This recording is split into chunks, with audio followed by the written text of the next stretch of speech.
Yo, what's happening, Athletic Aesthetic Alliance? It is your boy, Brian Glusevich here. I hope that everybody is doing well since my last video.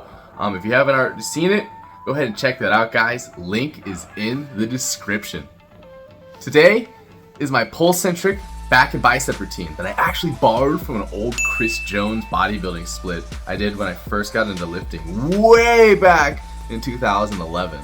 Yeah, I know, the days of Matt Ogus, Chris Lovato, the humble beginnings of Gymshark, etc. If you know, you know. That said, let's go ahead and take a look at what my exact training protocol is going to look like. So today, it looks like we're gonna be hitting that barbell row, weighted pull-ups, dumbbell row with attention to the actual path the dumbbell is gonna be moving, finishing right at my hip. And that's actually the reason why I'm going to be going a little bit lighter today than I normally would on that movement. Then we got the modified T-bar roll off the landmine. No, not the ones you would see in the Vietnam jungles of the 1960s, but rather the piece of gym equipment that we're going to be using for today's movement. Then for the biceps, I'll be utilizing the easy bar for standing strict curls. Normally I would just do standing barbell curls, but I've noticed when I do it with the barbell or the straight bar rather than the wavy or the easy bar, it tends to give me a little bit of wrist pain. And I believe that's just because of the positioning of the wrist. Whenever you're doing with the straight barbell, it's in a very kind of awkward positioning, and it just feels more natural when you do it with the easy bar. Same thing goes for skull crushers, guys. Easy bar is king. Followed by simultaneous dumbbell curls rather than their more common alternating variant. You'll see that all the time. Guys do one arm, then the other arm, one arm, then the other arm, and hey, that's great. But why not make it twice as challenging and do both arms at the same time? I know, crazy concept, guys, but bear with me. So, in the notes on my phone here, you can obviously see that I have all my weights and lifts measured and transcribed for management purposes. And as you can see, there's a slight markup of what I did in my last pulse-centric back and shoulders day, so it's slightly more weight, even though it's my deload week. Honestly though, I'm pretty chill with it right now, and only time will really tell. You know, the only real way to figure out how your body functions, guys, is pretty much figure it out via trial and error. So if executing this back workout as is totally screws up my deload week and makes me enter the next week with, virtually no energy, no recovery whatsoever, then I'll simply just omit the back day from my deload week altogether, or I'll just substantially reduce the intensity instead. Either way, one or the other has to happen. So this seems like a moderate intensity kind of workout, slightly higher intensity than what my typical deload weeks used to be. In the past, my deload weeks almost seemed a little bit too easy, and I low-key cut myself way too much slack and sandbagged way too hard, guys. However, that being said, it did in fact work for me, so now I'll just have to see if a slightly more intense deload week will still allot time for me to recuperate from my regularly scheduled ultra heavy weeks in the coming winter bulk for 2022. And if that shit doesn't make sense to you guys, then just look up Jim Windler 531 into Google and it'll all start to click, I promise. So the way you do this program is you go 3 weeks hard as fuck, and then you go 1 week relatively soft, if that makes sense, right? So I hope that helps clarify things a bit for you guys. If you're still confused or have any follow-up questions, go ahead and DM me at bglusevich_fit. Follow me on IG and TikTok, guys. Hope that helped clarify things for you a bit. If you still are confused or have any follow-up questions, then please DM me on Instagram at bglusevich_fit. No, this is just a tip, guys.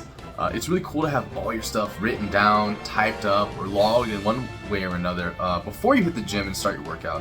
Whether you have, full-on program like this, say you did buy the 531 program or something similar. You print out or download the worksheets on your computer, and you have week 1, week 2, week 3, etc. And right now, I actually have 10 months of workouts here. It's a shitload. I mean, way back in freaking April 2021, all the way till now, in July of 2022. So it's really good to keep record of all your stuff, and you can make sure that you're constantly progressing. Again, this is just a quick tip, guys, and I will cover this in more depth in a separate video altogether. I don't want to keep you for too long, so let's go ahead and dive balls deep, head first, into this epic back and bicep workout. Yo, what's happening, Athletic Aesthetic Alliance? Okay, so for my first movement, I'll be performing the bent over row. I'm gonna fill all my new subscribers in. I haven't always done barbell rows like this. Normally, I would bend forward even more and would use a ton more weight. I would do pendule rows, which basically rows from the ground, usually up towards the chest, and use a fuck ton more weight. And I even do barbell rows like this sometimes, but you know, with 2 plates or even more, totally just heaving the weight around like a fucking Neanderthal. Just trying to stress more optimized and refined form to actually effectively target my lats to hit a specific muscle rather than make it a power movement like I did in the past. So with this, you know, it's kind of difficult for me to even feel this on my lats because it feels like when I do add more weight to this exercise, it causes my body to tilt in a way that it's hard to keep my chest upright. And when my chest is up, or when anyone's chest is up, you pretty much feel it the most in the lats. Otherwise, your body's more vertical and you don't feel it so much in your lats because you feel it in other muscles you're inadvertently targeting.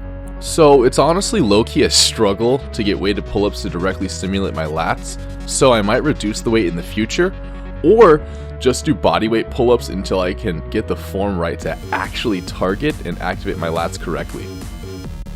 Okay, so this here is totally directed towards my lats. As you can see, I'm pulling it back towards my hip. Look at them glutes though. Caught you, Myron, brah. So basically, I'm pulling it to my hip towards my ass. Don't feel ashamed if you need to use straps for this, because grip strength isn't our main focus here. As a bodybuilder, I just really want to focus on my back development, on my lats here more specifically. For the most part, I don't, and you shouldn't use straps, in my humble opinion, 90% of the time. As you can see, I'm really focusing on pulling to my hips, keeping my chest up, my ass out, and yeah, let me know what you think about those athletic aesthetics. Is that a 10 out of 10, guys? Drop a comment below. Next exercise was this, basically a modified T-bar row on the landmine. I use alternating grips with a custom V-bar I made out of 2 other grips I would normally use for flies because unfortunately my current gym is a jiu-jitsu/MMA gym and they don't have an official V-bar for rows currently, so we have to improvise, adapt, and overcome. I utilize a narrow grip like this, which really hits the lats when I pull it like this. Using the upper, higher grip kind of really stimulates my upper back a bit more rhomboids, if you will, and activation in my upper lats. Whereas this here, I can actually pull it towards my lower lat and then kind of feel it in my lower lat if need be. And that was ultimately what I was really aiming for when I actually utilized the narrow grip like this. Try my best not to just heave it around and actually just hit the damn lats. Overall, you know, right now my lats are pretty much fried. I can totally tell that I hit them well, so I think it's a good sign that I accomplished my mission, you know. After that, I went over here, did my standing easy bar curls, a little bit more weight than when I did last time. I used 20 pounds per side, and now I'm using 25 pounds per side. One set at 8, then a set at 6, then another set at 6. So, I truly believe in really just focusing on getting a good stretch and a good contraction rather than lugging it around. Not doing 1,000 reps to pump them out. I'm really concentrated on muscle growth here as my primary objective.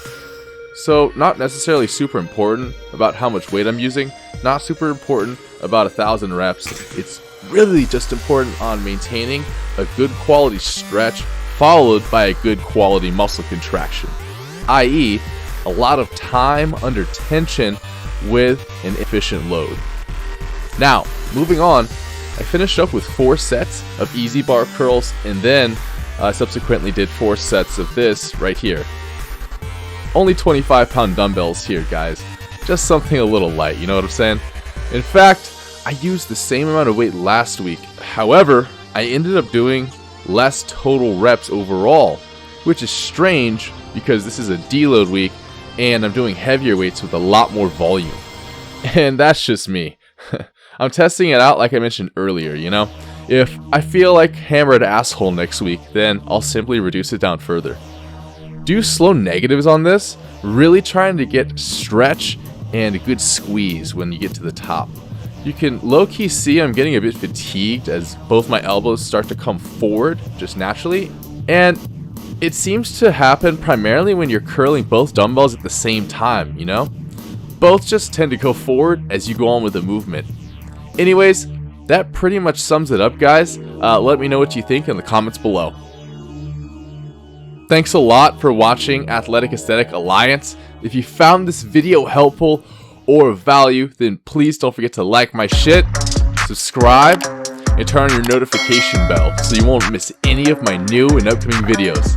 Until next time, guys, Athletic Aesthetics out. Ja mata ne, omae tachi.